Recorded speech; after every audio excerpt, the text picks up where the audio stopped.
Body shot. Ooh, that hurt, didn't it? When the adrenaline starts pumping and you know what you can do with this right hand, it's hard to not do that. Here are your hosts, Derick G and AJ.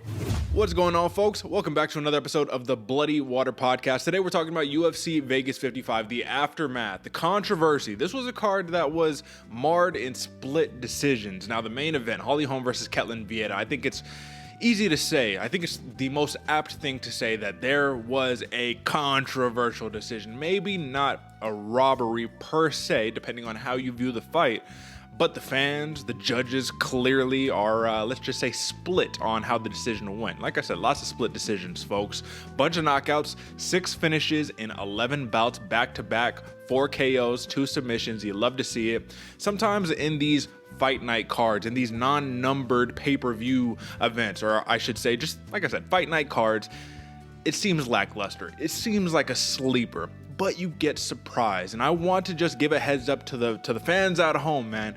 It doesn't have to be a star-studded cast every single time around. If you get to know some of these lower level fighters, some of these fighters who are on the come up, you will know tomorrow's stars, and that's what we're here to do. So folks, let me bring in my co-host, the Santa Fe bomber, the New Mexico native, the man who has risen up to a 68% accuracy rating on the year, AJ, brother.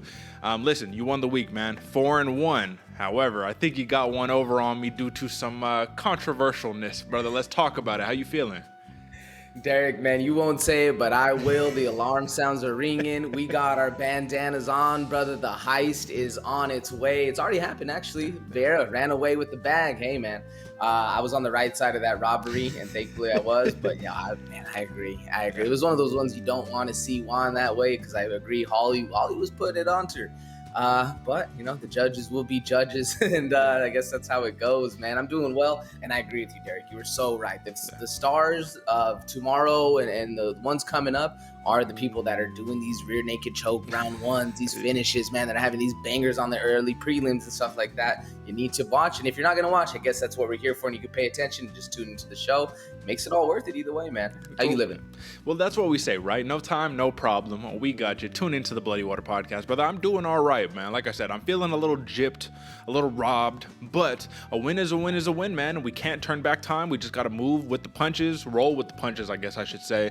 So, brother, yeah, I'm doing good. But let's talk about a little bit of a recap, man. The stats overall on UFC Vegas 55. So, folks, fight of the night, Santiago Ponzinibbio and Michel Pereira at 170 pounds. This one was almost a foregone conclusion that this would be fight of the night. Like, this was banger alert written all over it. However, performance of the night, some interesting choices. Of course, we got Chidi Bang Bang Njokuani. This is his second UFC fight, second finish over Dusko Todorovic, one that we called, actually. It was a TKO. I called for the second round TKO, but a TKO nonetheless.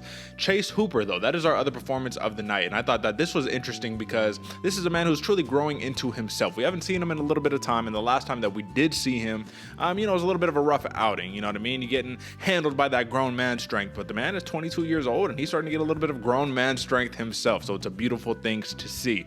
Now, AJ, when we're talking about the totality of the score, let's bring up the TLDR. 3-2 for me on the week, 4-1 for you. I moved to 62-34, and you have moved to 65-31, brother. You have a 3-fight lead on me now, man. So the lead is growing, but I'm trying to keep it close. So I missed on the Holm pick and the Anders pick, and the lone miss for you was the Anders pick. But of our 4 locks, because I believe we had 4 locks, right? Anders was the one included. We hit on 3 or 4 of them, which is a pretty beautiful thing to see, man. So 3-1 on the night for the Bloody Water Podcast locks, and the Anders one, little controversial. We'll talk about that in a second. AJ, brother, so while we don't really count it the same way, you were winning in the money line, right? But I'm starting to rack up a little lead on these over and unders, brother. 5-0 for the over and unders on my end, and then you hit on the 2 and 3. So while you're not hitting the over and unders, we still are hitting the money line, and that's important. I wanted to ask you, man, because we take so many variables: money line, props, over and unders, methodologies, right? Given that we have so many different factors in here, how much do you think this has raised your fight IQ in terms of watching fights and predicting the outcomes of these fights? Man, a good amount, but also not only the fact that it's raised it so much, but it's made aware of holes that I can't really see coming, which sure. I think is more so the fact of raising the rest of the game. Because like you said, man, 2 and 3 for the over-unders. I'm not really sometimes knowing exactly how these things are going. And it is hard for those because sometimes the fights change, you have no idea. But it does highlight a little bit of this whole. So I think it's growing exponentially, man, which I like. It's always a humbling one where you think, oh, yeah, this one's going decision. Next thing you know, dude's getting knocked out or vice versa. So I think it helps out a lot. What about you? I agree, and that is one of the things that I think that you said it kind of perfectly right there. It just fills in the holes in the game because ultimately it's easy to say, I think so-and-so is going to win, but that's why we take the extra challenge, the extra step. Well, how are they going to win? Under what round or over what round are they going to win? And if you can hit on all three of those, right? So like I hit on the Pereira, Njokuani, and Ricci and the over and unders on all of those, it's like, okay, now we're heading in a little bit of a positive direction in terms of what we're rocking with. But either way, man, you can't tell the future, but we can do the next closest thing, brother, and predict that thing, man. So, AJ, my man, round of applause. You won the week. You're up on the year. And listen, we have a shiny new belt that is going to be coming in the near future. But you already know, if I pull over to my left right there, you see that's mine right there in the back. That is the 2021 winner. The 2022 winner has yet to be decided, but we still have a lot of time. Now, AJ, enough of mincing words, brother. I do want to just note the last couple of stats for UFC Vegas 55. We had 3 upsets: Ketlen Vieira, Uros Medic, and Chase Hooper. Beautiful, right? And 6 finishes, 11 bouts. I already said that a little bit earlier. That is basically the big notes of the day so far. And with that being said, let's go into what we were talking about earlier, man, that prop recap. Let's get it, brother. So, my man, wash on the props. 3-2 on my side, 3-2 on your side. However, of course, I did note you did win the money line because the Vieira submission, though it was the wrong prop, it was the right money line. And AJ, I actually wanted to just note really quickly, you were this close away from correctly calling a Vieira prop. And I don't know if you had said like second round in the pre-show, but that second round came and Holly Holm's face was as red as a tomato, brother. How close of a call, or when you were watching it, were you like on the edge of your seat, like, oh my God, I'm fucking calling this, brother? Like, where were you at on that? Man, and in the pre-show, I was like, man, I don't know if it's going to happen second or third, maybe fourth round. I know it's going to happen early, but I saw her get locked up, face start turning cherry purple or cherry red, and I was like, oh yeah, this is it. Like, oh no, man. And all everything out on the table. I had to rewatch this fight, so I already knew Vieira won, and I knew it was by decision, but I saw that coming in that second round, so I wasn't as excited because I knew the outcome. But man, if this was real life, or I was watching it live, I'd have been super hyped because that was deep. That was super deep. But all credit to Holly for just turning the shoulder, getting in, getting out of it. Yeah, absolutely, brother. And real quick, I'm just going to pull it up and see where we're at on this one, man. So Holly Holm, brother, like we said, man, she's a warrior as always. But let me pull this up real quick. Boom. Look at that, man. Like, that is the definition of under the chin, the definition of deep. Ketlen Vieira squeezing for all that she has in there. And Holly Holm, the savvy veteran, said, not today. I'm not getting choked out. I think she had a flashback to the Miesha Tate fight and was like, no, this isn't happening to me again, bro. So I'll pull that one down. And once again, just for the remainder of the review on here, the 3 locks, we had 4 locks, 3 of them hit, and we hit specifically Ricci on points. Baby Shark got the job done against Polyana Viana. And Njokuani TKO, he knocked the head off of Dusko Todorovic. It was a beautiful thing. And Michel Pereira on points. Though it was a split decision, it was still points. I missed on the Holly Holm points. AJ missed on the Vieira sub, and we both missed on the Anders money line, which is a little bit of a shame. But that is your Bloody Water Podcast props review, folks. So once again, this is why we do the TLDR in the beginning of the show, especially on the preview show. We say, hey folks, this is the picks, but if you want to know why, if you want to know how, if you want to know the methodology, well, stick around and we got you. And I think that the proof is in the pudding, but brother, so I will just say that. Now, AJ, my man, given that we did such a good job, obviously, we got to humble ourselves a little bit. We have a week off next week, so we'll have some time to game plan, to prepare for the upcoming week. Not next week, but the week after. But before we do any of that stuff, brother, I do need to let the good folks know at home. Drop a like, subscribe. If you're rocking with the Bloody Water Podcast, then that means you are constantly and efficiently hitting up our website, bloodywaterpodcast.com, hitting us up on Instagram at Bloody Water Pod, and on Twitter at Instagram Bloody Water Podcast, and on Twitter at Bloody Water Pod. Apologies, folks. So many socials, don't know what to do with them. Brother, you ready to talk some main card, get into this Holly Holm Ketlen Vieira controversy? Let's get it. Yeah, let's get it, brother. Have you seen that replay, buddy? Your head was bouncing around like a pinball machine. Time for some main card breakdown, courtesy of your hosts, Derick G and AJ. All right, brother. So today I will note I don't have the graphics on the screen that you normally see when it's Holly Holm wins or Holly Holm does so-and-so. But neither here nor there, we're still going to talk about it, brother. So, AJ, man, Holly Holm, let's just say, well, you said it earlier. She got robbed, brother. She got robbed pretty badly. And it's a tough thing to see, but at the end of the day, I mean, the score is the score. Now, I want to talk about it a little bit in sense of the numbers before we talk about the MMA judging and whatnot. On just the eye test, right? When you watched, you said you had to watch it back, but when you watched it upon the first time, what was your impression given the end of the fight? When the scorecards were being read, were you thinking, oh, okay, like before they started saying like, oh, split decision, were you like, okay, Holly Holm got this one? Or did you think this is a close one? I'm not sure where we're going here. Nah, I thought Holly Holm had it, man. Thought she had it in the bag, no problem. I guess thinking about it, it was a little closer than I was expecting because Viana was landing the heavier shots, the bigger shots. Yeah. But all that control time that Holly had, she was in her domain where Vieira was like the scared cat that's just flinging shit around where he's tapping you, but it's not really doing any effect, Sure. you know? And that's why I thought Holly had the fight, man. Even though I was going for Vieira, I still saw it that Holly had the fight. Rough one though. What about you? Well, I thought that Holly Holm had done what she needed to do. I thought she took the veteran approach. I thought it was close, though. I didn't think it was going to be just a runaway Holly Holm victory. I thought it was going to be close, and I thought Holly Holm would win via like a 48-47 type situation just because, I mean, she was kind of getting knocked around by some of those strikes. When Vieta landed, Holly Holm's head was getting knocked back. She was kind of all over the place, you know. She would go into this kind of uncharacteristic Holly Holm territory where she also looked a little like a step slow. You know what I mean? She didn't look like the Holly Holm of old. She looks like the old Holly Holm, 40-year-old Holly Holm. But it happens, man. 19th month layoff. That's just kind of the name of the game.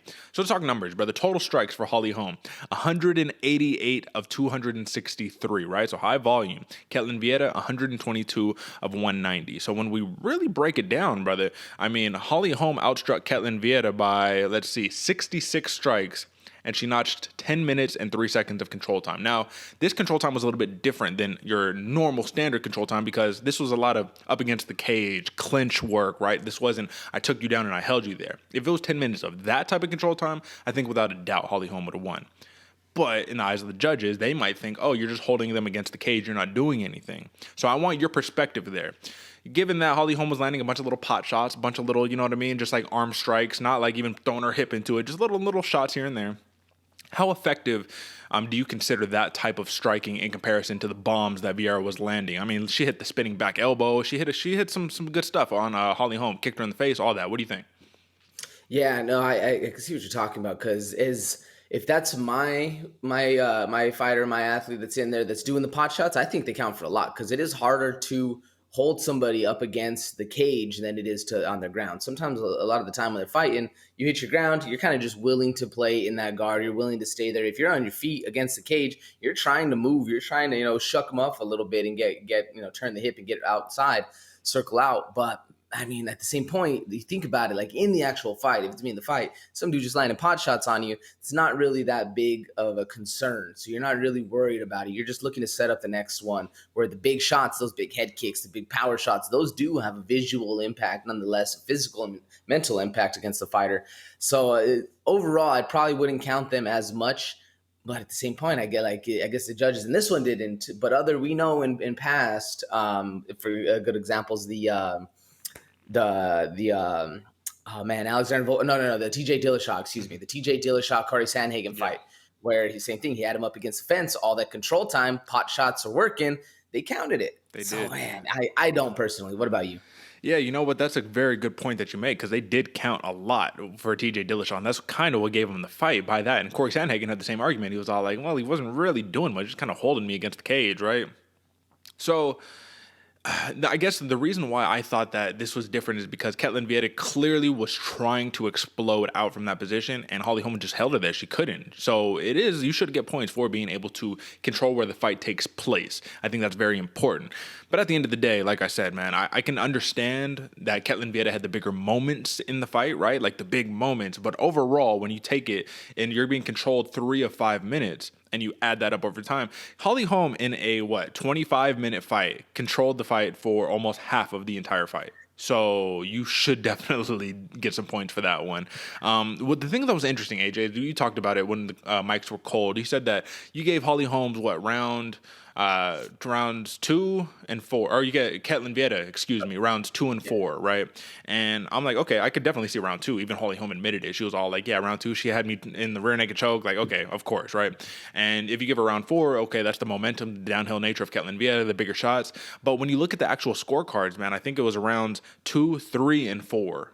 The judges gave to the 2 judges, not Sal D'Amato, but the 2 judges who scored it for Vieira gave those rounds to Vieira. So that means Holly Holm only won rounds 1 and 5, which is like, hold on, what are we watching here? So through and through, AJ, do you think, because obviously people are calling right now, open scoring, right? They should know, da-da-da-da-da. Of course, we know that's not going to happen. We've been calling for this. This is not even the most egregious account of it. There's been so many fights where it's like, no, we need this, right? But do you think that this is more or less Holly Holm's fight, or Holly Holm's fault? Because maybe she should have just done more regardless. We always say, never leave it in the hands of the judges. And since you knew this was going to the judges, do you think that Holly Holm should have just did more, should have risked it a little bit more?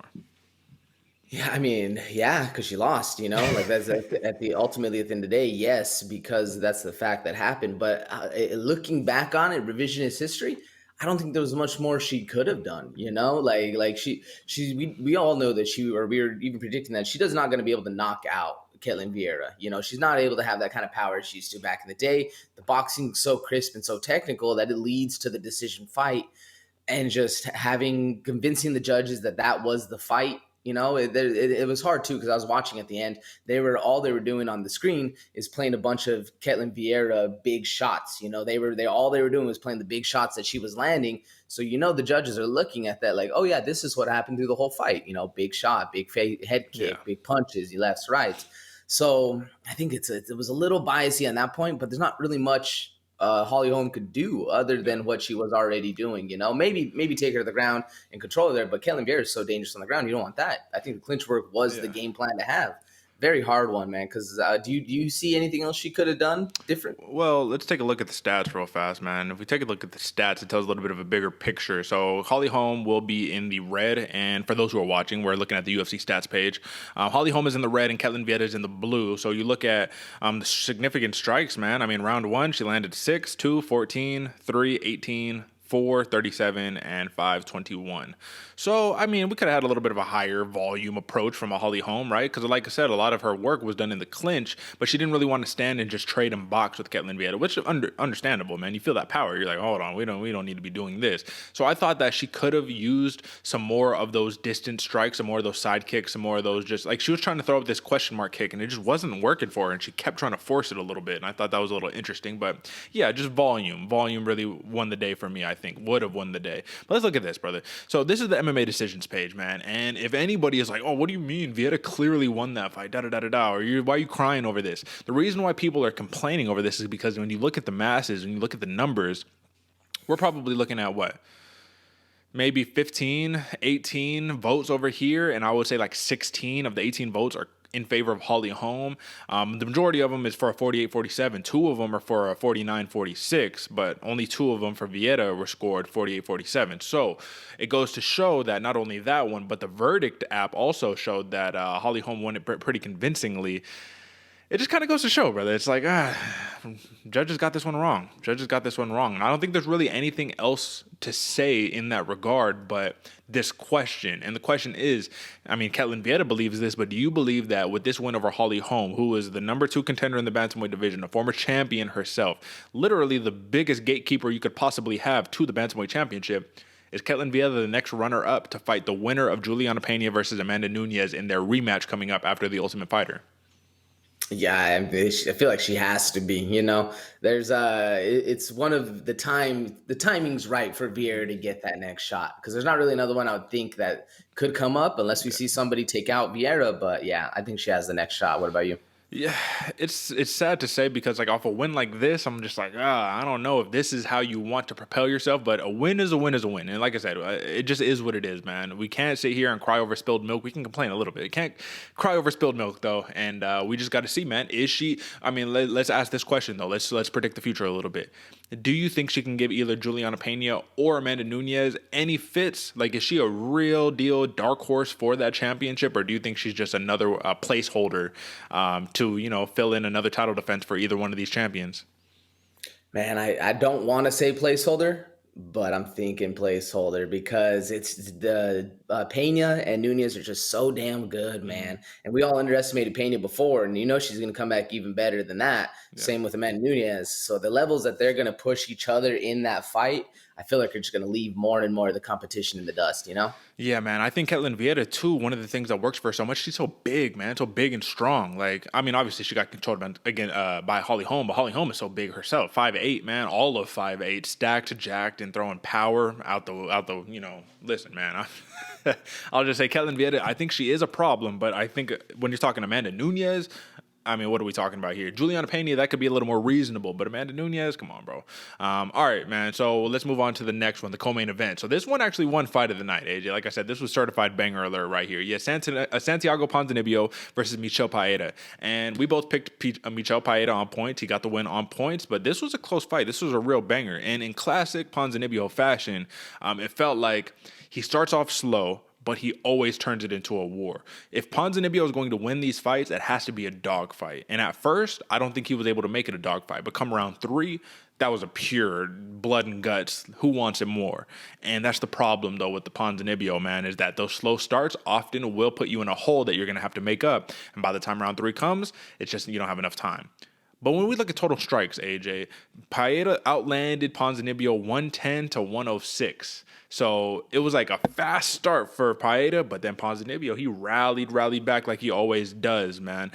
When it comes down to just the nature of a Michel Pereira and what he's able to do to nullify the offense of his opponents, how big he is, the frame he is. I mean, listen, now he's got to be top 15, and we'll talk about that more a little bit later. But given the nature of like his style, who can beat this man right now? You know what I mean? Like, what do you have to do to beat him? Because Ponzinibbio put it all out there. Ponzinibbio came as close to anybody has recently, really, to beating Pereira. So what do you make of it? I think you have to start fast, start strong. Hit him first hard, and then let him kind of work off the back foot, almost like a Fialho did. And I think Fialho actually lost that fight too. So even that aspect is hard as well. But he has this Pereira, has this style where if you let him get ahead, just like Ponzinibbio did, where Ponzinibbio went with a snowball method. If I'm gonna start slow, I'm gonna build up, and at the end, I'll have all this momentum going forward. Pereira has the exact right style to stop all of that, man, to nullify all of that. He's going to be the fast one. He's going to be the one hitting you hard right in the beginning, controlling all that. And then going through, he's going to know at the end, okay, I've already banked 2 rounds. I'm just going to be elusive, not let this guy hit me, man. Put this all out in a war. Oh, well, this guy doesn't have the power or the speed to hit me anymore because we already fought 10 minutes. So that's a hard one, man. It's a hard uphill battle. If you go and you start that early, you start the big snowball early, hit him hard, hit him fast, get him to the ground, tire him out, get those big muscles going, he's not going to have that explosion, ideally, because he's actually getting a lot better, and he probably might have that explosion. Very, very dangerous fighter, Pereira. But I think that's one of the only ways. How do you see it? Is there anything else I'm missing? Well, I think if Ponzinibbio would have done one thing, I think he had a much better shot of actually taking over and really like solidifying, maybe putting out Pereira, because Pereira looked a little tired in some of those some aspects. He caught a second win, but I thought that you gotta hit the body. You really have to target the body of a Michel Pereira to really slow him down, because Pereira did that to Ponzinibbio, and I think that's kind of why he was able to maintain where he was at, because body strikes, 42 of 56 for Pereira, 13 of 18 for Ponzinibbio. So Ponzinibbio was really just head hunting. He was hitting some leg strikes and all that. But yeah, I think that's what you got to do, especially in this small cage. Pereira likes to dance around. You got to cut him off, corner him, and either try to take him down, use some ground and pound, or just beat up that body, man, and make it a war of attrition. But this was a real testament right here, I believe, AJ, that Michel Pereira is a bona fide top 15 fighter. Bona fide, you know what I mean? Like, you beat Ponzinibbio. Lest we forget, Ponzinibbio was literally a dude who people talked about being the next champion of the welterweight division. So the last question I have for you is that, given that Pereira is so large, right? Because the size difference was on display through and through right there. Given that Michel Pereira is so large, do you think that's going to be a detriment when it comes down to, all right, now you getting up there main eventing 5-round fights? I mean, his style doesn't necessarily bode well, I think, for the long-distance marathons, because it's always the end of the fight that he's always kind of losing a little bit. But the beginning, he starts out really strong. So what do you think of that? Yeah, he's a sprinter all day long, man. That's he's not the 5K or the 10K marathon runner. Yeah, dude. Especially once you get really up into those top, like the upper echelon of the division, where you're fighting the wrestlers. You know, the people that are gonna hold you down, wear you out, and then next thing you know, you're on your feet, start of the round, huffing and puffing, and they're right there on your hips again. Yeah, especially it's gonna be hard, especially in those late rounds too. Once you start finding main events, fourth, fifth, those are a whole nother level. And Paeta's already having a hard time hitting the deep distance in the 3 rounders, you know. So I can see a big hole coming. But if maybe he may get on that Gilbert Durinho style of training, and we'll see. We'll see. Well, maybe he can afford it with that 50K bonus that he got right there, man. So he can definitely afford that. But big win by Michel Pereira. And like I said, we're going to be talking about him a little bit more in 1 second. Now, AJ, brother, listen, we called it. And I think that this was the most satisfying victory of the day. But Chidi Njokuani, man, repping One Kicks gym out here in Las Vegas. He, he had to put a little bit of his grappling on display, man. He tried to lock up a Darce on Dusko. But Todorovic, he did one thing that I thought was smart, man. And I actually, even though he lost this fight, I still think that it's promising for him in the future, because he says, I'm not going to just be that kickboxer. I'm going to put my skills on full display, and I want to go out and I want to grapple the Muay Thai fighter, and I want to take away his best skill set. And though Todorovic was able to reverse position and kind of get, some body lock stuff going and start working there, he made one vital mistake, a critical mistake, and he tried to clinch with the Muay Thai fighter. And I was just thinking to myself, I was just like, well, do you remember Chidi Njokuani, his Dana White Contender Series fight, when he fought Mario Souza, and he got him in the clinch, and he used knees to the body to end up hurting Souza and then finished him with ground and pound? I was like, why would you voluntarily put yourself in the clinch with Chidi when that's exactly what he did? He used the knees, and then Dusko turned his back to him, I'm guessing because he didn't want to take no more knees like that. Next thing you know, elbow over the top, Matt Brown style, and that was out, man. That was pretty much a hellbow right there, right? That was very, very reminiscent to the immortal Matt Brown. But I want to know, does this fast start, this powerful fast start by Chidi Njokuani, is this a gift or a curse for him? Because you come out in the big show, you're finishing everybody. You're going to get an opponent, you know what I mean, where you're not going to be able to finish them. And what are you going to do over those 3 rounds? That's the next big question. So is this a gift and a curse for Chidi Njokuani? Very much so, Derick, because he's getting put up in the spotlight, and it's right now the season of the UFC, like how everything's unfolding. You start making fast turnarounds, you start finishing people fast, you're going to be in a main event pretty damn quick against a dude who has been a dog for so many years. So very much a gift and a curse for Chidi Njokuani right here, because this dude, he, like you said, finishing people, looking beautiful in there, elbows coming left and right, man. This guy knows exactly what to do. Now, the thing is, they're going to pair him up with an absolute savage next, and I'm very excited to see, because that's the real test. That's where we really start to see these guys. I'm sure they're going to give him somebody past the gatekeeper just in case he is, able to get past that one. If not, he'll fall back to the gatekeeper. I love the way the UFC sets this kind of stuff up, because he's going to be fighting an absolute savage. Gift and a curse for Chidi, man. Is he up to the test to really face the next level of competition? Because I know there's going to be a level after that and a level after that. Once he does, how far can this dude go within the next year? We'll see. But I'm excited, because I think he can go pretty far. But it is going to be a hell of a test. Yeah, I agree. And I think the beauty of the situation is that Njokuani has faced high-level opposition prior to his UFC run. So it's not like this is the first taste of this. You know what I mean? So you beat Power Bar, Marc-Andre Barriol in your debut. Then you get Dusko Todorovic. Okay, so you had a wrestler, and then you had a kickboxer who can grapple too. You finished both of them. The question is, are they going to start giving him so if we're looking at the middleweights, let's think of a middleweight destroyer who could, let's say they said Gregory Rodriguez, you're next, you know what I mean? Like, you're going to fight Gregory Rodriguez, a dude whose jiu-jitsu is on full display, like a dude who's a real deal grappler who can really make it dirty. I mean, I think that's when it starts getting interesting, because you know how the UFC does. The styles make fights, and they're not going to just put you up against an easy matchup unless they're trying to build you up, but generally that doesn't happen. Either way, first round finish for Chidi Njokuani. Kind of easy to call, but listen, we hit on the under at -160 right there, so the odds makers were in a good spot too. But brother, let's talk about this women's strawweight bout that I don't know, man. It was an interesting fight. Not how I really anticipated it playing out, even though it kind of was. But I want to know, what does this do in terms of the division entertainment factor for the women's strawweight division? Polyana Viana versus Tabatha Ricci, Baby Shark Ricci. They had a fight and ended in a decision, but this was another one of those Not much happening. We're clinching. We're on the ground. I'm going to stay in your guard, but not really do anything and just rack up control time. Tabatha Ricci had 9 minutes and 30 seconds of control time. She did what she needed to do to win, right? However, given that Rose Namajunas and Carla Esparza just had a snoozer of a title fight that set the division back, I feel like, a couple of years, I feel like this isn't really helping. Now, if you're a small 115-pounder, are we expecting knockouts all the time? No, but you need to do something to liven it up to make people want to watch your division. What do you think this did in terms of the fan reaction for the women's strawweight division?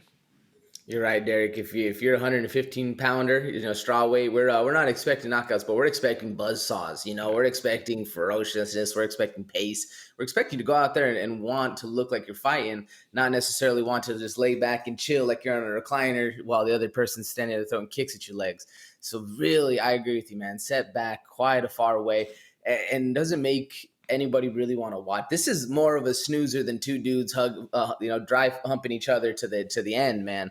This one's a rough one. Does set it back pretty far, because I think that's what really would want. If at the end of the day, if you're not going to be in there, getting the KOs, getting the submissions, getting all that work, but you are putting a hell of an effort in, and you're constantly going forward trying to get those things happening, I think that gives the division a lot of credit and a lot of merit, and willingly, or it has people willingly want to watch you. Now the opposite happens, that's why the men's 125 was about to get nixed, but then they started bringing it back, started getting the characters. It does make it really hard to watch a division when, like you said, even all the way up at that upper echelon, like we always talk about, those fighters had a snoozer, and then they set the tone for the remainder of the division to also have snoozers. It's a really rough one going, because I actually like the 115-pound class, man. They're usually those buzzsaws that we're talking about, those the honey badgers that are going in there just wild and vicious and crazy.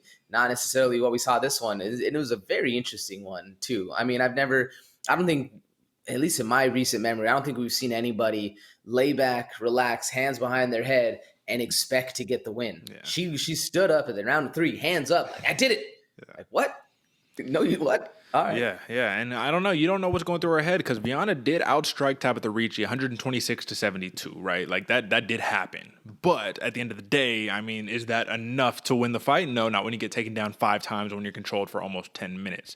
Now, I don't know, brother. Let me ask you this question really quickly, man. For a Polyana Viana, a former Jungle Fights champion, listen, man, she had a nice little run where she got 2 submission wins in a row, but I think that was the problem, right? She started resting on her laurels, saying, oh, my jiu-jitsu is so good, I'll just get a triangle, I'll just get an armbar, I'll just get whatever.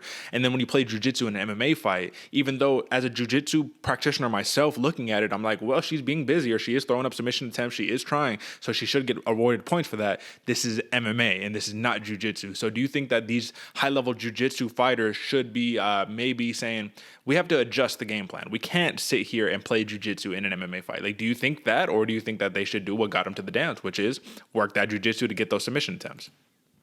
I mean, I think you need to do what gets you to the dance on that one, because you're right. If you're staying busy, you're hunting the submissions on a person who doesn't know what they're doing, you're going to find something. You're going to snatch something up real quick, or even not even doesn't know, just less experience than you. The problem is Tabatha Ricci's a black belt too. Yeah. So if you're sitting there playing your guard the whole time, but she's also playing your guard and dangerous and landing strikes and knowing that you're not going to get a submission on her because she's a step ahead as well, that's when I'm like, all right, abandon ship. Like, let's do something else, because I think you do need to get you what got you to the dance.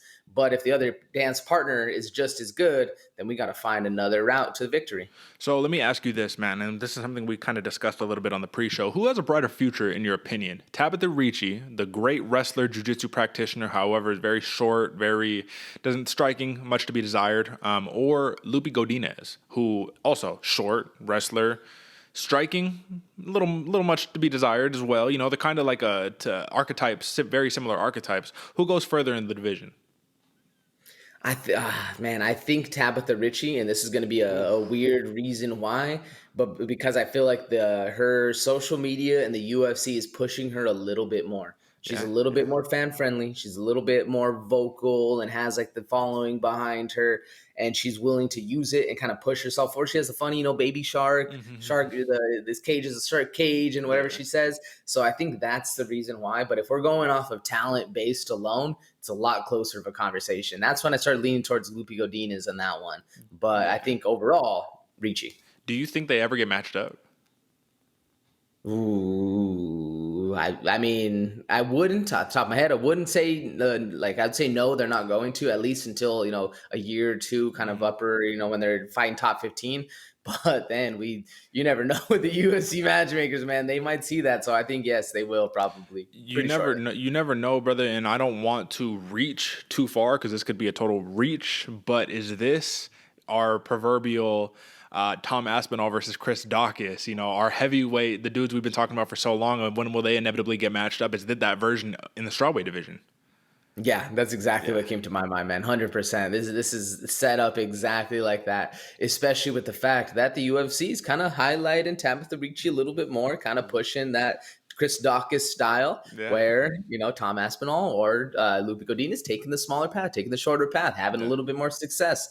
We'll see, but I agree. Pretty apples to apples, if you will. Yeah, yeah, absolutely. And I will just say, man, folks, if you don't appreciate wrestling, man, you don't appreciate what Tabatha Ricci brings to the table right here. Those blast doubles were a thing of beauty. She was able to really inflict what she wanted to in this fight, and that's kind of what's important. If you can dictate where the fight takes place, you can win the fight, and I think that's why Tabatha Ricci won a clear unanimous decision win. And the last question that I have for you before we move on, why do you think, AJ, that this fight was a pick'em at open? This was -110, -110 a pop. I thought that this fight clearly was in favor of Tabatha Ricci because someone who's laying on their back versus somebody who's going to be on top position. Like, what exactly are the odds makers seeing? Why do you think that the odds were so close?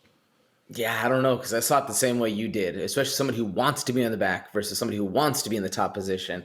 Yeah. Maybe because they thought those quick round one arm bars that Viana was getting, or not Viana, yeah, Yeah, Polyana Viana, Viana, excuse yeah. me, was getting. They're like, okay, maybe she might snatch one up a quick. That's why it's a 1-on-1. She's so good on the ground, and I don't think they respected how good of a wrestler Tabatha Ricci was, because you're right, those two blast doubles were a thing of beauty, Yeah. and she was setting them up very, very. That inside trip she had, that inside to outside trip when she's picking Viana up, damn, like those Yeah. very high quality techniques, and I just don't think that the odds makers saw that coming.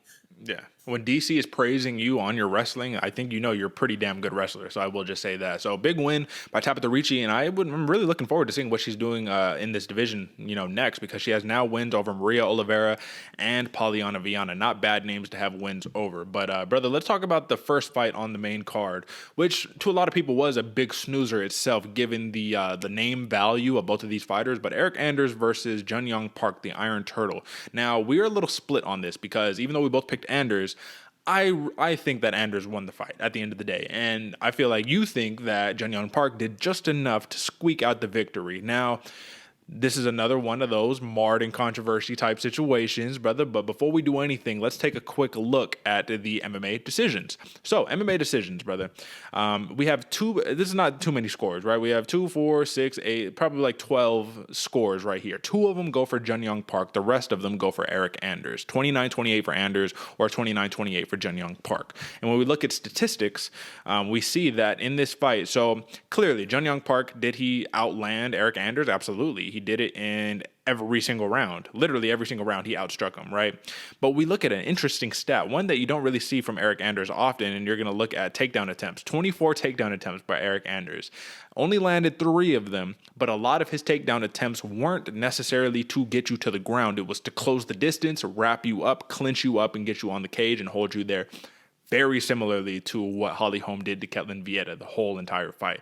Now, only 4 minutes and 45 4 minutes and 45 seconds of control time, for Eryk Anders. But this just goes into what criteria are we scoring in the fight? Is it just I'm off my back foot countering the whole time? I'm feeling uncomfortable. I'm not able to be where I want to be in the fight. Or is it I'm controlling the fight, I'm putting the fighter where I want them to? Yeah, I'm getting hit with little pot shots here, these little just pot shots in the clinch or whatever. A couple big shots by Junyong Park out in distance, right? He did outland him in distance, but who gets the edge, man? The guy dictating where the fight's going, or the guy who's just reacting to where the fight's going? Yeah, I mean, overall, I feel like the big thing here, there should be a little bit more or not coercion, cohesive, cohesive Consistency? consistency. That's another word. Maybe. Cohesiveness. That's the word I was looking for. About how the judging goes for the night, because this is one of those ones where if Holly Holmes saw what was happening, then she goes, okay, I guess we're not clinching up and putting him up against the fence because it didn't work in the Anders fight. He lost. So damn. But overall, though, it usually does, which is a weird thing. So we were talking about this before, where the judges were saying you don't get points for defense. You know, you don't get points for stopping a takedown. Yeah. I feel like maybe you should, because you stop 21 takedowns. Pretty impressive. But at the same point, you're right, because they weren't all takedowns necessarily meant to get you to the ground, which does have a little bit more weight in the point system in my book. You know, a guy gets hands clasped, behind your hips, tries to dump you and you sprawl on him. That's pretty impressive compared to somebody who just, fakes an ankle pick and then you just kind of scoot your leg back, So I think points in my book have to go to the guy that's making the fight his own. You know what I'm saying? That's controlling things, saying, I'm going to do this. Okay, you did this. I'm going to do this now. You did this. I'm going to do this now. The guy leading the dance, I think, in my book, gets more points and passes the eye test, if you will. Do you agree, or you think you're different? Well, that's the thing. On the eye test, I think Anders won. Now, when you really dive into the stats and you look at it, you're like, well, on paper, Junyong Park clearly won this fight. Like, on paper, he clearly wins it. But that's the whole thing, is when you're just kind of watching and you're seeing, I'm on skates, I'm rocking backwards the whole time, I'm hitting you with a couple of shots, but I don't feel comfortable versus, like I said, man, I don't know, man. But Junyong Park, the Iron Turtle, this is one thing that we did say on the pre-show. We said Eryk Anders, money line, that's the way we should go, but the safest pick on the night is the Junyong Park decision victory at plus 100 on a prop. So even though we hit on that one, we still didn't, because we ended up picking Anders. But it's tough, because is this a robbery? No. The Holly Holm fight, much more if something you can consider a robbery. This one, Eryk Anders just needed to do more on the feet. So do you think, because this is the question that I have for you, even though a lot of people thought Anders won the fight, I didn't like the approach that he took to the fight. I thought he fought like a Vladimir Klitschko, where he's going to jab, straight, clinch. Jab, straight, clinch, wrench, wash, repeat. Every single time. Round 1, 2, and 3. I didn't like that approach. I thought that that's not an effective approach for him. That wasn't the violence your boy that we normally see. Is he more well-suited to fight at light heavyweight, given the way that he's fighting these days? Because he looks slow, big, powerful, all that good stuff, but he looked a step slow. And I felt like Junyong Park was just too quick, too much volume for him. What do you think? Yeah, he looked slow, and he looked like eventually he was fatiguing in there, So it looks like the weight cut hurt him a little bit, had a little negative effect there, because if you are going to take that approach of, the 1, the 2, and then clinch up, Vladimir Klitschko or even Eryk Anders-esque, I think you need to do that through the entire fight, not just those first 2 rounds, because that's really where Junyong Park started running away with it, because he was a little bit faster, a little bit fresher, a little bit more on the ball in that 3rd round. And I think that's really what gave him the win in the eyes of the judges. Whether you think rounds 1 and 2 were close or not, I think that 3rd round is really where Junyong Park ran away with it. And that's the danger of, once you're doing those things, once you're clinching up, you're doing the 24 takedowns, you're doing all this stuff, you're tired. You're really gasping for breath right there. Where the other guy, this is his weight class. He is the smaller guy. He's the faster guy. He has a little bit quickness on you, and he's able to stay motivated through the finish line and not cut halfway short or 2/3 of the way short. So, yeah, I think Eryk Anders best suited for that 205, because when he's there, man, he's big, he's hitting heavy, he has a lot of power, and he has a little bit more gas tank. Yeah. Gas tank's always an issue for Anders, but a little bit more gas tank. You feel me? Yeah, no, I absolutely feel you. I thought that was a pretty right-on assessment, a pretty accurate assessment of the how I feel about Eryk Anders right now and where he should be fighting at, and basically the performance that took place. But the last question I have regarding this fight is that, do you think that we're putting a little bit too much stock into fight-ready MMA right now? Kind of the same way that at one point people would put into American Top Team or Sanford MMA. They'd be like, oh, you're fighting at the super camp. Like, you're going to win because look at where you fight at. You know what I mean? It felt like the approach was like a Henry Cejudo, like, we're going to make you change the way you fight. And I think that if Eryk Anders would have fought more aggressively the way that he normally fights, he could have had a lot more success, because he fought Darren Stewart kind of in a similar way, but in a more violent way. And this one, I just felt like it wasn't violent. So, what do you think about fight-ready MMA? Yeah, I agree with you. And what makes me think of, there's this thing Uncle Chael always talks about, where in wrestling and in all sports, you get drafted, or you get recruited to college, and you get recruited because you're so good at X, Y, and Z, whatever it is your sport at. And then you go there, and that coach wants to change you and make you fight like he fights, or make you play like he likes to play, or whatever the case may be. I kind of think that's what's going on right there with the fight ready camp. Because if you're a good wrestler, man, Cejudo is going to take you to the next level. But if you're not, we're going to try to change you to make you a good wrestler and kind of wonk everything up in your mind, man, not really get you going to where you were. And that's where I really think the good coaches shine. They make you a better version of yourself and sharpen your techniques while getting the rest of the tool belt up to par. You're not necessarily completely flipping the switch. And I think that's really what's happening, especially in the Korean Zombie fight that they just had as well. Same thing, flip the script, and it doesn't work out in your favor. You got to do what gets you to the dance, man.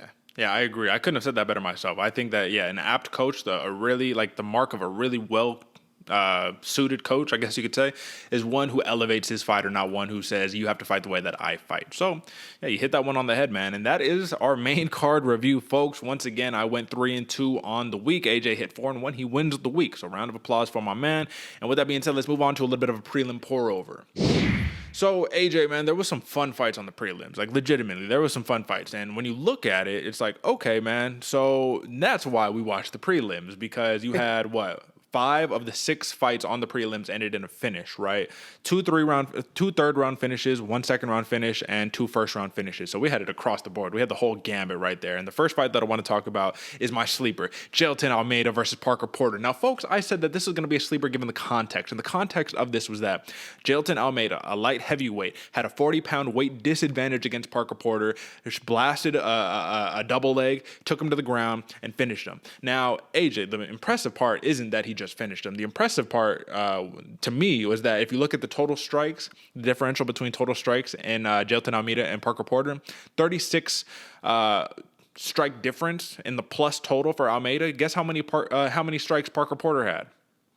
Man, I'd say 6. 0, nothing, man. A goose egg. He had nothing, brother. That's the absolute definition of dominance. Is you take the man down, you smash his face in, and you don't get touched. Hamzat Chimaev style. You know what I mean? Almeida just did this to a heavyweight, brother. This is a 205. Like, I don't know how to say this to make it sound more impressive than it is, because in my mind, I'm like, bro, you had 4 minutes and 29 seconds of control time. You're smashing Parker Porter's face, and it was some pot shots or whatever, but he did hit him with one where it looked like Parker Porter started to feel it a little bit, turned his back, rear naked choke, game over. Jailton Almeida literally could fight tomorrow. You know what I mean? He took no damage. So how impressive to you is that a light heavyweight, a dude who fights at 205 pounds, who entered the fight at 224 pounds, or at least that's what he weighed in, did that to a man who weighed 250 pounds or whatever? Parker Porter's a big boy, brother. What do you make of this?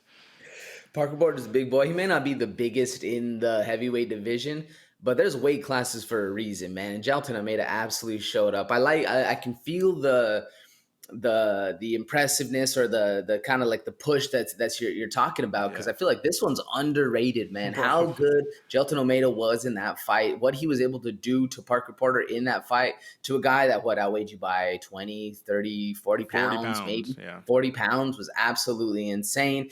And you did without getting touched. Like, this is one of those ones where I feel like it's not getting that highlighted in the media, but it needs to be, because this is a very impressive thing. And folks, if you've never even tried to just wrestle somebody who weighs 10 pounds more than you, go out there, mess around a little bit. You realize that the weight classes matter. Homeboy's probably just going to sit on you. Yeah. That's what Parker Porter could have done, but Jailton Almeida has the talent to get things done like that. Very impressive win, man. And it's kind of a reason why it was hard for him to find that 185 fight, or that 205 fight, excuse me. They're like, nah, nobody wants to fight Jailton Almeida. Send him up. Yeah, absolutely, man. And that's why I'm not the only one singing his praises right now. Everybody is saying, watch this dude, man. This is the next star in the making, Jailton Almeida. Finally, we have some fresh, invigorated life in the light heavyweight division. So here's the thing, man. The scarier part is that if he fights in between 205 and 265, and he's just like, I'll take a fight wherever I can get it, and he's just beating everybody in both weight classes, who's to say we can't see a double champ in the future, man? Jailton Almeida, 205 and 265 champion. You would legitimately be the baddest man in the world. You'd be DC, Daniel Cormier. You would literally be the baddest. So shout out to Almeida, man. But in a performance that is just as impressive, but just slightly less impressive, just because, the context of what Almeida did was incredible. Uros Medic, man, put on a clinic against Omar Morales, the Venezuelan fighter. Even though he's coming off of a loss in his last one, he got choked out in his last fight. This is one of the baddest men on the lightweight division right now that is like underrated, that people don't really know about like that. And Uros Medic, coming off of a loss himself to Jalen Turner, right? Got submitted himself.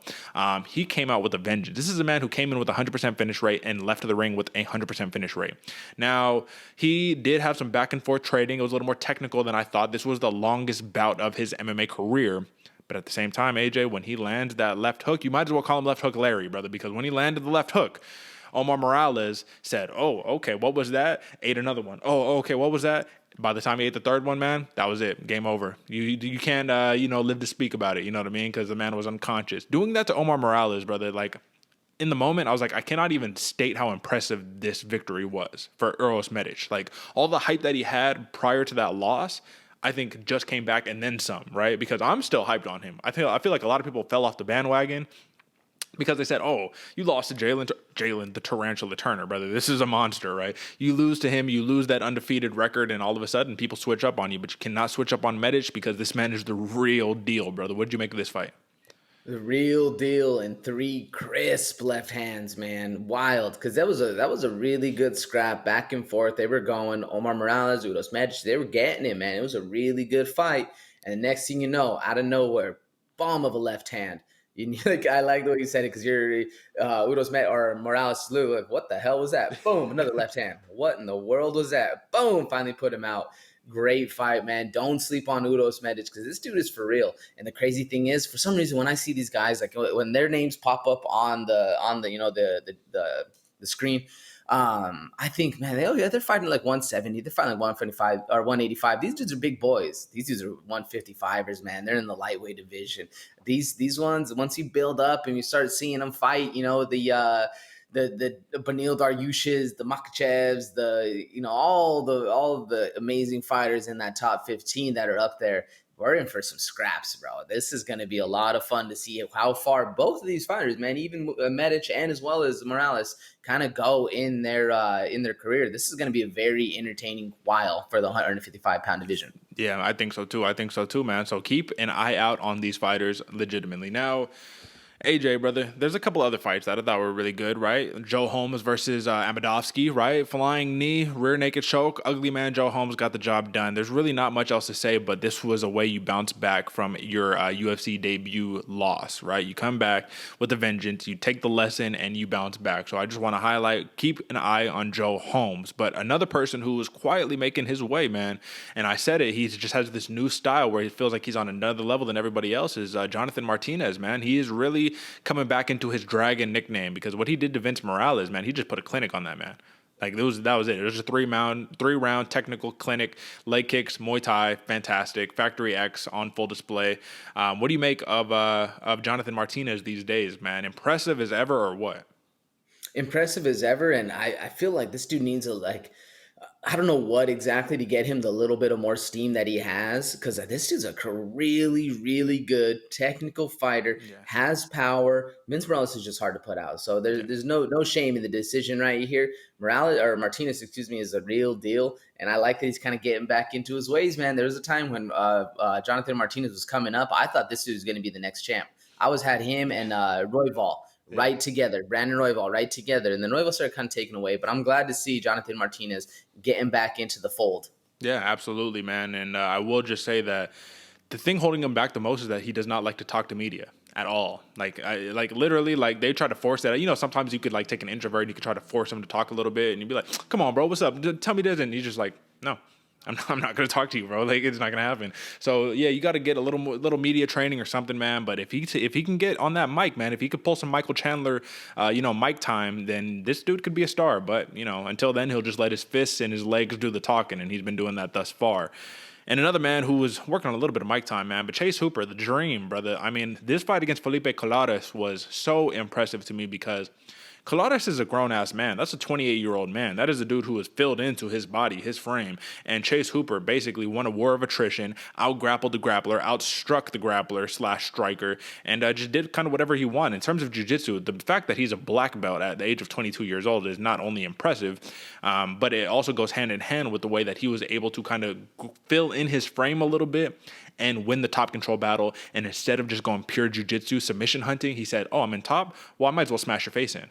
That is the key right there. We haven't really seen from Chase Hooper to the extent that he is putting it on display this weekend at UFC Vegas 55. So, Chase Hooper, he had a couple of losses, right? Now he's 3-2 in the UFC, so you're getting back above 500. Is the dream revitalized for Chase Hooper now that he has the big win over Colares? 100%, Derick. And what it looks like to me is Chase Hooper was tired of getting punched in the face. She's like, all right, I'm done with this. I'm going to start punching other people in the face. I love it for Chase Hooper, man. Chase Hooper 2.0, the dream is back. This is the very exciting time for Hooper, especially because you're right, man. He filled in. He's starting to grow into his muscles a little bit. He's looking clean, man. He's looking big out there. And then he has the dominance to actually say, "Oh, I don't want to fight in the in the clinch. I don't want to be on my back. Oh, I'm on top. Cool. Check this out. I like punching people too." And he starts unloading. It's a whole new element for Chase Hooper. Now, once he gets a little bit more confidence in the stand-up hands, dude, this is going to be on fire, man. I'm very excited that the dream is back, and he's looking way better physically as well, too. I think that's a big thing for Hooper. A lot of people, when they see him against the cage or standing across from him in the cage, they see a boy, and they're not scared. Nobody's scared of a little toothpick. So now he's got a little bit of muscles, and he's there to scrap. Interesting times for Chase Hooper. And this is a dude, man, who legitimately did something that was so impressive, man. This Colares has fights against Chris Gutierrez, great kickboxer, Luke Coolhand Sanders, Montel Jackson, Domingo Pilarte, and Chase Hooper is the only man to finish him. Brother, that speaks volumes. I'll just leave that for what it's worth, folks. Take that and do what you want with that information. And the last one that I want to talk about today, folks, is Elise Reed versus Sam Hughes. Now, Elise Reed came in as a betting favorite because of the right hand she was able to put on Corey McKenna. And that's rightfully so. But we called the game plan going into this. We said Sam Hughes is going to build off of her wrestling. And that's exactly what she did. The Fortis MMA product stuck to the game plan, got the finish on Elise Reed. And I think this is the momentum that she needs to start fulfilling some of the hype that she had coming into the UFC. Because it was, bro, you got Tisha Torres in her UFC debut. I mean, that is just you piss someone off. Like I said earlier, you piss somebody off. You piss in somebody's Cheerios. Something bad happened. But now you got a couple of wins back to back. You strung them together. 7-4 in your MMA career. Maybe back to 500, I believe, in your UFC career, brother. Sam Hughes, with this wrestling approach, how far can she go in the division? Derick, before we were talking about 115 pounds being the buzzsaws, that's Sam Hughes, brother. And that's what I loved seeing in this one. She can go very far going, especially like you said, you get Tisha Torres in your UFC debut. 1, you piss somebody off. You should go apologize. 2, you can fight that way. Damn, that's very impressive. That's a high mark that you can get to again. In a couple fights too, man. Elise Reed is no joke, nothing to scoff at. So she's not like she's fighting some C-level fighter in the UFC. She's fighting very hard talent, but staying in her buzzsaw ways, staying and growing, staying with it, man. I like this fight a lot for Sam Hughes. Those elbows from the mount were vicious, and if she can keep that going, I think it speaks, realms that she can reach within the 115-pound division, especially once we're getting snoozers by the other division or the other fighters, You put Sam Hughes up against a snoozer fighter who's willing to just lay there. She's going to make mincemeat of someone's face. It's going to be very entertaining for the rest of us. Absolutely, brother. And I will just say this, that she is actually 2-3 in her UFC career. Losses to Tisha Torres, Loma Luke Bunmi, and Luana Pinheiro. So it's like, God damn, what a killer's row for your first 3. Then you get the win against Estela Nunez and now Elise Reed. Now we're on the bounce back, man. So 2 knockouts, 3 submissions for Sam Hughes, 5 of her 7 wins via finish, brother. So very impressive for Sam Hughes, and I am looking forward to seeing more of her in the future, folks. Do not sleep on a fighter just because they lose a couple fights to start off their career. Come on, what are we talking about here? All right, AJ, that's the Prelim Pourover. That is the entire breakdown of the entire UFC Vegas 55 card. I hope you enjoy it because you're not going to have a week of UFC next week. So listen, get it in while you can, folks. Now, AJ, brother, let's talk a little bit of a rankings review. And I said we're going to talk about this man a little bit later, and now the time has come. So, AJ, brother, let's pull into the ranking review right here. Let's talk about Michel Pereira in the welterweight division. Now, AJ, I think what's important to note is that Santiago Ponzinibbio took this fight. That's how confident he was. He fought an unranked dude. This dude was number 14 in the rankings. And unfortunately, if he's not getting moved to 15, he's getting dropped out the rankings. Now, is Ponzinibbio a top 15 fighter? Absolutely, he is. So should he remain in the top 15? Yes. The problem is, what, are you going to bump out Shavkat Rakhmonov to give Ponzinibbio a spot? Like, I don't know, brother. So they might do it just because Ponzinibbio is much more proven than Rakhmonov, but Rakhmonov is also the dark horse of the welterweight division. Either way, now that Pereira beat Ponzinibbio, and he comes in potentially at number 14, I just want to ask you a couple of questions in regards to who can this man beat. So let's start off with an easy one. Li Jingliang, the Leech, versus Michel Pereira. Who gets the dub in this fight? It's a very close fight. I'm giving it to Pereira right now, but I can also see the Leech winning just because he is a very talented fighter. But I think the style of the power and the explosion that Pereira brings, I think it'll give the Leech a little bit of trouble. What about you? Well, we did see the Leech kind of get mauled in his last fight against Chimaev, and let's not forget that when he wants to, Pereira can get the fight to the ground, and he can keep it there. So I think that I'm going to give him the edge right there. But it gets a little trickier when we start talking about the Jeff Neals and the Michael Chiesas, and the Neil Magny's and the Sean Brady's and the holy shit, this is a fucking stacked division, bro. So let's talk about Jeff Neal, man. How about Jeff Neal versus Michel Pereira? Where do we see that one going? I think Jeff Neal, man. I was looking at exactly that line, and I think that's where that line stays, dude. Everything above him. And I was about to say maybe Stephen Thompson might have an interesting match just because he's a point fighter and we're going to see a more technical one. But even then, I still think Stephen Thompson gets the win. That's a stacked division. I think Jeff Neal has it. He's good on the ground. He has power. All these things, all these variables, I think just work very well against Michel Pereira, you know?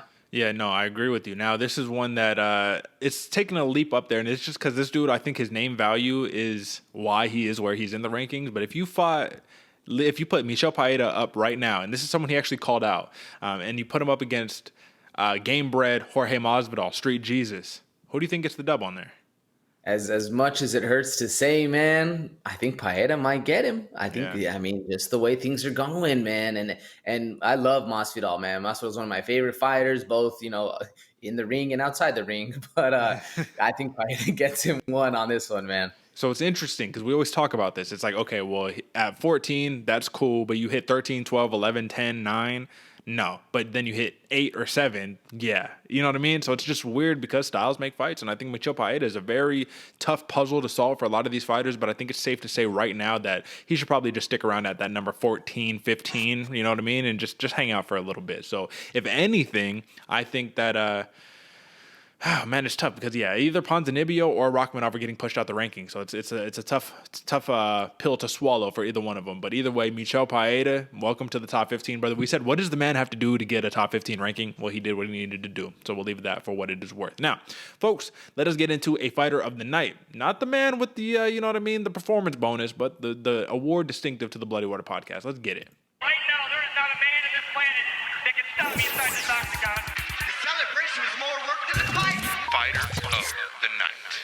And brother, you could talk about Jailton Almeida, you could talk about Uros Medic, you could talk about Joe Holmes, you could talk about, Michel Pereira, Chidi Njokuani. Brother, it's like I could name 10 fighters who are the fighter of the night. But now this is the hard part. This is what makes our jobs hard here, is we have to take all these great performances and single it down to just one fighter of the night, brother. So I want to know, UFC Vegas 55.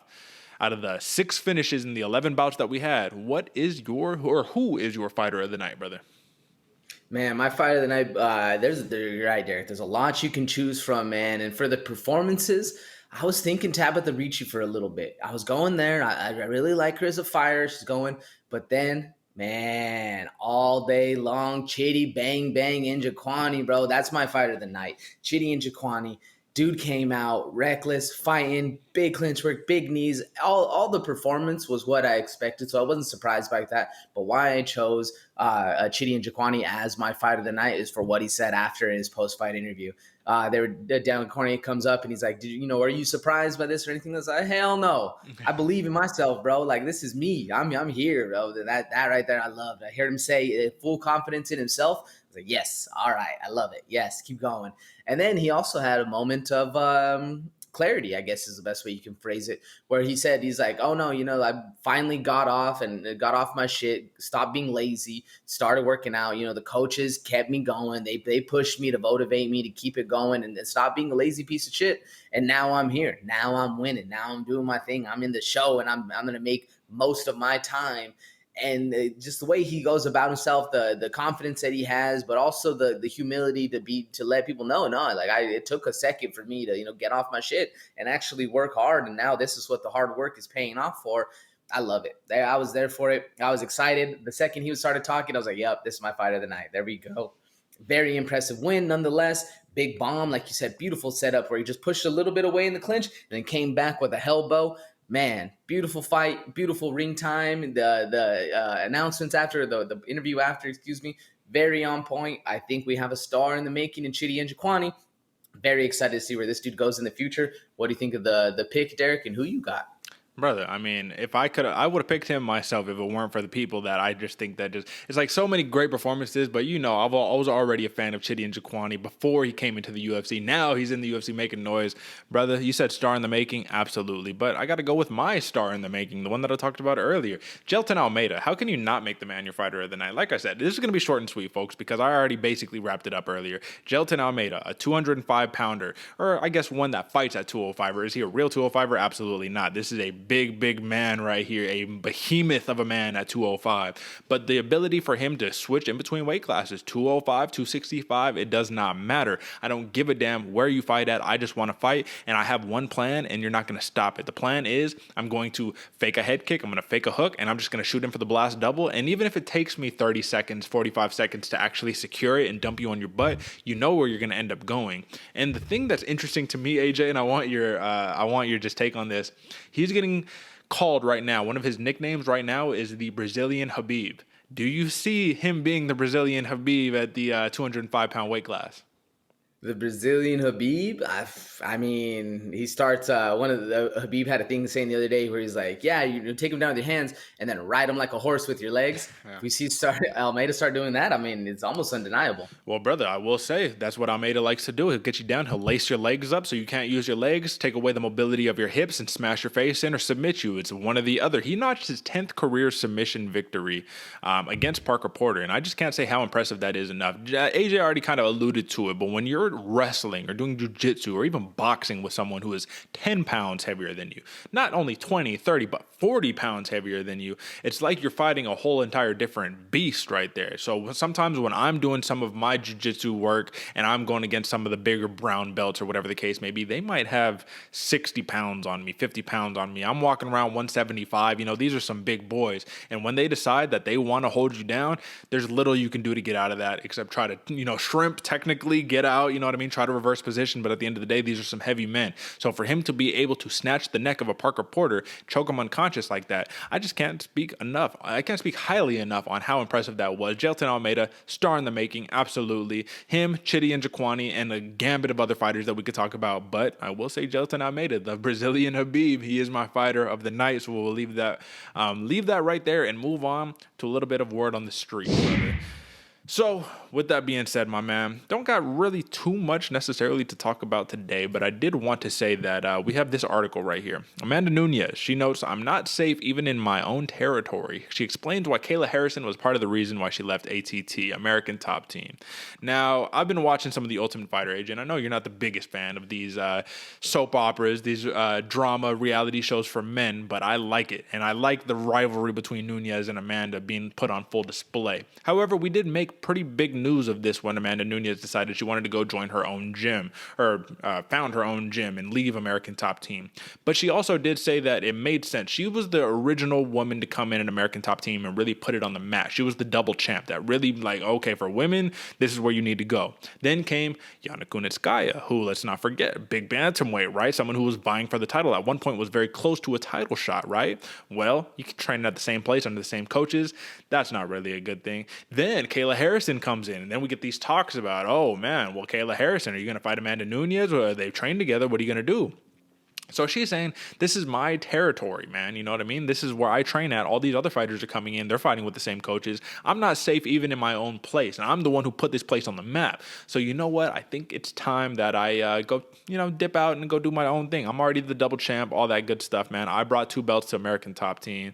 And she says, if there's someone that carries the name of the team, that's me, who brought 2 belts. If I wasn't who I really am, a champion in 2 divisions, cool, no problem. But I was the champion already. She should have to train somewhere else to fight me. So that is kind of the big takeaway. Amanda Nunes says, well, they're going to play this game. They're going to try to take my coaches. And even though they should be training somewhere else and I should be able to stick around where I'm at, I'll just take my talents elsewhere and I'll go continue kicking ass, man. What do you make of this? Yeah, I'm split down the middle. Mm-hmm. Some what's the word I'm looking for? Like some quote she says makes it sound like she's very upset and going to take her ball and go home. That never cool with me. I'm like, all right, bro, like for real, you can be a baby about it. All right, go home. Nobody wants to play with you anyway. Two, though, at the same point, you're in there, you're training, you're the big dog on campus. All these little dogs start coming around, yipping at you, saying we're coming for your belt, and they're watching you train. And then they go and they have interviews with other people and said, well, I've never fought MMA before, but give me a year and I guarantee you I'll beat the top dog. It's like, what, bitch? Like, what? You're coming for me? Yeah. Okay. So I can see why the jealousy and the cause for concern that Amanda Nunes has. I can see it. I can see why that little bit in there, like it gripes you. Somebody's in there in your home, the one you created with 2 belts. They're trying to eat off your food without giving you the respect you deserve. Yeah, that's gonna piss you off. At the same point, it should make you just want to beat their ass every single day in the gym and make them realize you have no chance to beat me ever. But it's hard against Kayla Harrison. You feel me? What do you think? Well, this reminds me a little bit of, I think it's lions, maybe. It might be a lion or it might be another animal. And she is the lioness, right? But the lions, I think they say, like, they raise their little cub or their little baby lion, male lion, and they know one day that lion is going to try to usurp the male, the alpha male, and be like, no, this is my pack now. And he's all like, brother, you got the game fucked up. Like, you think you're going to take I'm sonning you. I'll fuck you up, little man. You know what I mean? So I think that's the approach Amanda Nunes is kind of taking, but instead of doing it there, she's saying, all right, I'll let you take the coaches. I'll let you be with Mike Brown and all of them. I'm going to go do my own thing, and I'm still going to fucking devour you because I am the lioness. I am Amanda Nunes. She is the woman GOAT right now. I don't care that Juliana Pena beat her. She is the woman GOAT. And even if Juliana Pena beats Amanda Nunes again, I do not believe that solidifies Pena as the woman GOAT. I think that Amanda Nunes has the resume to back it up, basically, at this point. So that is that story, and we'll leave that for what it is worth right there. Now, AJ, the next one that we have right here is Kamaru Usman explains the issue with his hand tendons, and he weighs in on the likelihood of a summer UFC return. Now, the big takeaway from here, and I just wanted to read that headline, the big takeaway is that right now, he got a hand injury. It's going to kind of prohibit him from coming back as soon as we would like him to. And let's not forget, he's a very active champion. So it's not like this dude fights one time a year, you know what I mean? So Usman, he needs a little time. He's beat Colby Covington twice, beat Jorge Masvidal twice. That's cool. People are trying to say that he's the greatest welterweight of all time. Don't know if we're quite there yet, but I will say he's a very dominant champion right now. Leon Edwards, that just means he's put on the shelf even longer. But the question becomes, does the UFC say, Kamaru, man, that hand's taking a little while to heal. How about we throw an interim championship right here? Leon Edwards versus Khamzat Chimaev. Let's go. You know what I mean? At this point, that forces Kamaru Usman's hand at a certain point. And this is a dude who's already kind of 1 foot out the door. You can already kind of see he's starting to line up his post-fight career. So I wanted to ask you, what's the likelihood, do you think, that the UFC makes an interim championship, given that Usman is kind of hurt, just like Ngannou is, the heavyweight champion? I think we got a 90% chance that happens to Kamaru Usman. You already know he's not Dana White's most favorite fighter, most favorite champion, so I can easily see. And what going against Kamaru right now is he's on Eagle FC saying, oh, no, my hand's good. My hand's excellent. It's all I can, back to it. I'm already back, or I'm getting the clearance from the doctors now to go back to the gym. So he's saying he's okay.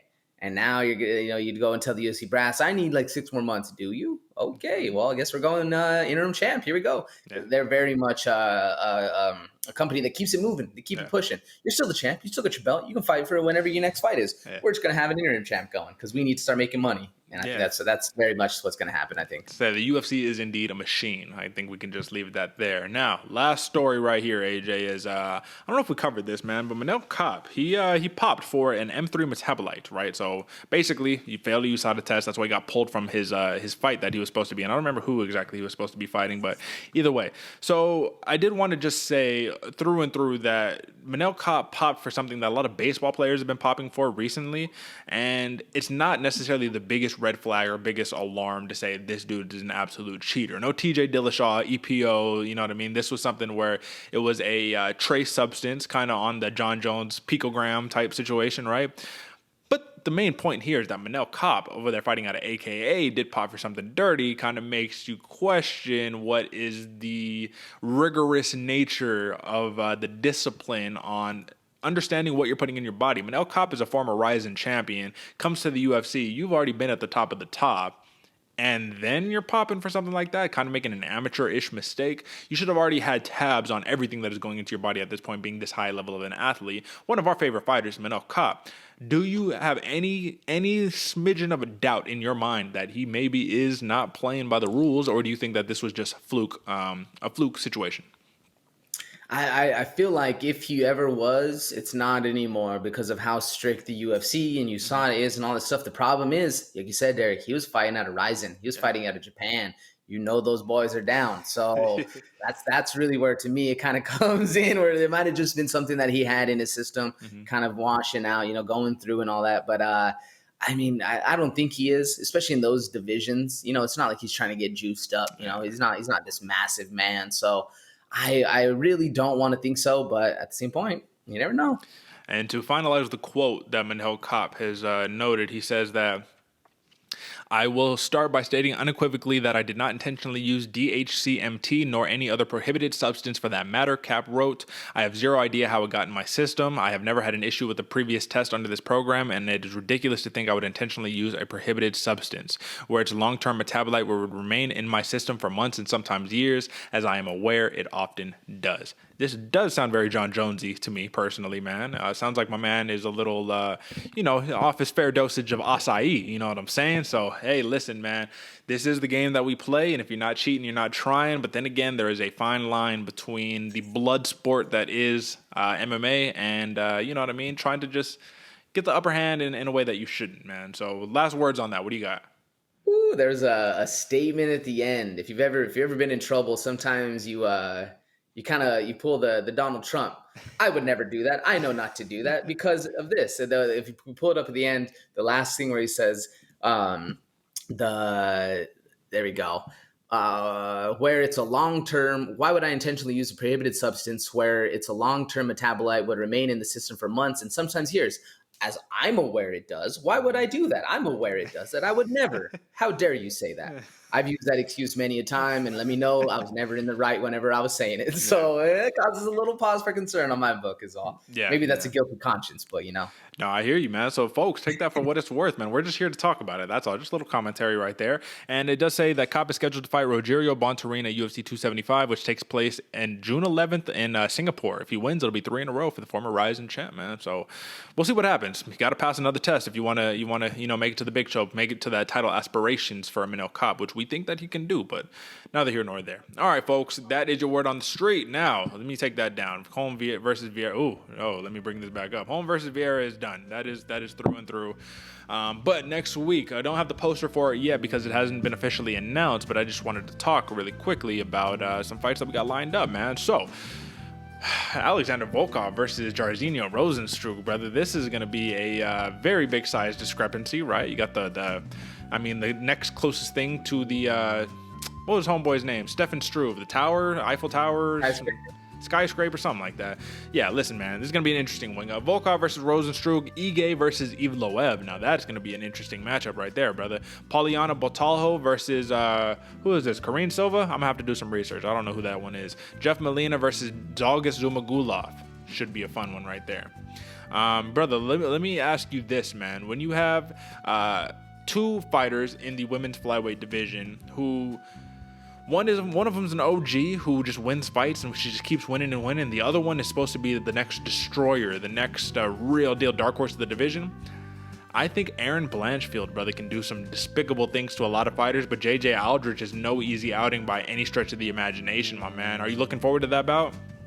That's going to be very interesting, man. JJ Aldrich is always a killer, but Blanchfield on the come up, man. I see what you're talking about. I don't even know who I'm kind of rooting for at the moment.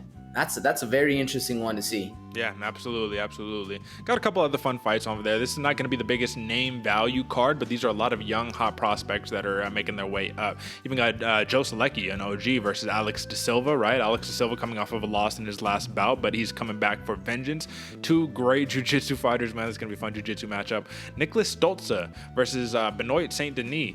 That's going to be a fun one, man. People don't know. I feel like those names aren't the most popular, but if you know, you know. And then, yeah, man. So Andreas Michailidis versus versus Rinrot. What is that name? Holy shit, brother. Let's all right, we're gonna wait. I'm gonna have to do some homework on how to pronounce that name. Fakhretdinov, something like that. Either way, folks, UFC Vegas 250, or not 256, UFC Vegas 56. There we go. Already, man, getting close to the 60s already, brother. It's going to be fun, but that is not next week, folks. Just a friendly reminder, next week, no UFC, no Bellator, no real major MMA, so we're going to wait till the week after. This will be June 4th, and that'll be it for us this week on the Bloody Water Podcast. AJ, got any last words for the people?